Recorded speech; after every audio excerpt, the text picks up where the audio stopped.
মামুনুল হকের বিরুদ্ধে মামলার ঘোষণা ববি হাজ্জাজের। যাত্রাবাড়িতে গাড়িচালককে পিটিয়ে হত্যার ঘটনায় জামায়াত আমিরের স্ট্যাটাস। তাসনিম জারা জাবিনসহ পদত্যাগী নেতারা কি ফিরছেন এনসিপিতে। শাহজালাল বিমানবন্দরের তৃতীয় টার্মিনাল দ্রুত চালুর নির্দেশ প্রধানমন্ত্রীর।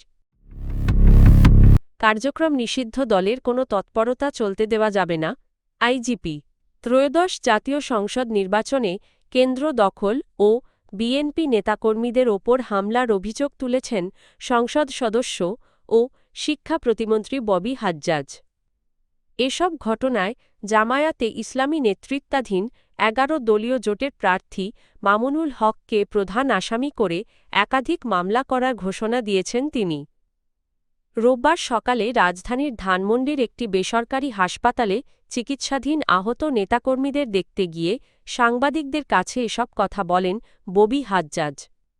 তার অভিযোগ, নির্বাচনের দিন একাধিক ভোটকেন্দ্রে প্রতিদ্বন্দ্বী প্রার্থী মামুনুল হক নিজে উপস্থিত থেকে হামলার নির্দেশ দেন।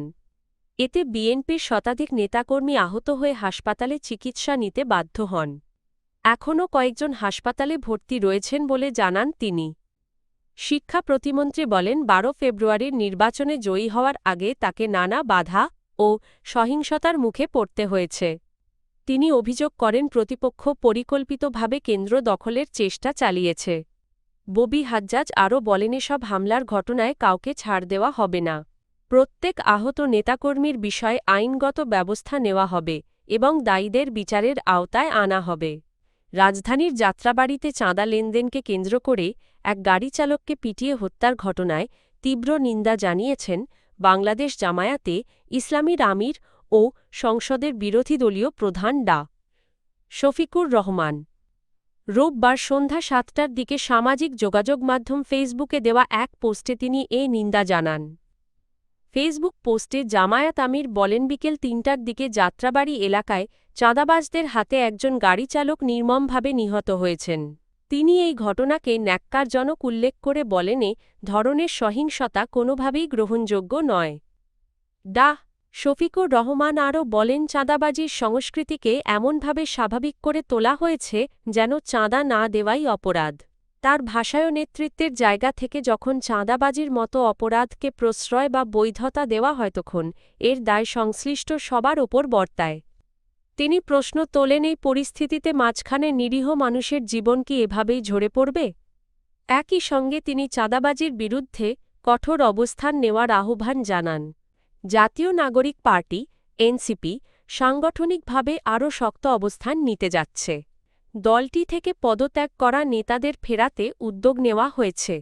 এই লক্ষ্যে আগামী ২৬শে ফেব্রুয়ারি একটি বিশেষ বৈঠক ডেকেছে সংগঠনটি, যেখানে গুরুত্বপূর্ণ সিদ্ধান্ত আসতে পারে।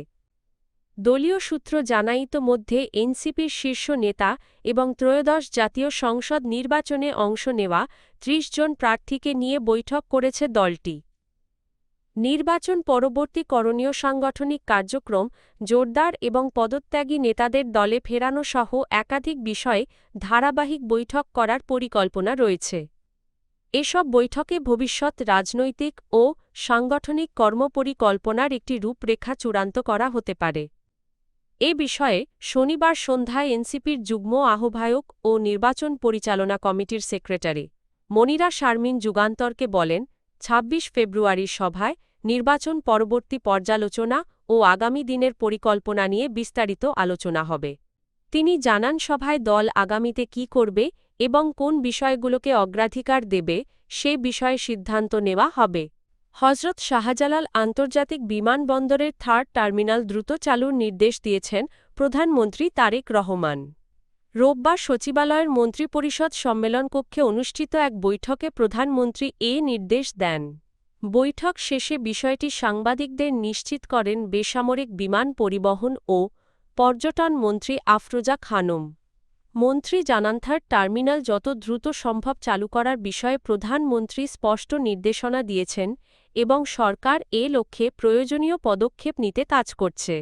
প্রধানমন্ত্রীর সভাপতিত্বে অনুষ্ঠিত ওই বৈঠকে উপস্থিত ছিলেন অর্থ ও পরিকল্পনা মন্ত্রী আমির খসরু মাহমুদ চৌধুরী, বেসামরিক বিমান পরিবহন ও পর্যটন প্রতিমন্ত্রী এম রশিদুজ্জামান মিল্লাত এবং বেসামরিক বিমান চলাচল কর্তৃপক্ষ বেবি চকের chairman air vice marshal Mostafa Mahmud Siddique Afroza Khanam বলেন যাত্রী সেবা উন্নয়ন ও বিমানবন্দরের সক্ষমতা বাড়াতে থার্ড টার্মিনাল দ্রুত চালু করা সরকারের অগ্রাধিকার কার্যক্রম নিষিদ্ধ রাজনৈতিক দলের কোনো ধরনের তৎপরতা চলতে দেওয়া যাবে না এমন নির্দেশনা দিয়েছেন পুলিশের মহাপরিদর্শক আইজিপি বাহারুল আলম রোববার পুলিশ হেডকোয়ার্টার্স থেকে দেশের সব ইউনিট প্রধান metropolitan police commissioner range DIG ও জেলার পুলিশ সুপারদের সঙ্গে অনুষ্ঠিত এক ভার্চুয়াল সভায় তিনি এ নির্দেশ দেন সভায় আইজিপি বলেন নিষিদ্ধ রাজনৈতিক দলের কেউ বিশৃঙ্খলা সৃষ্টির চেষ্টা করলে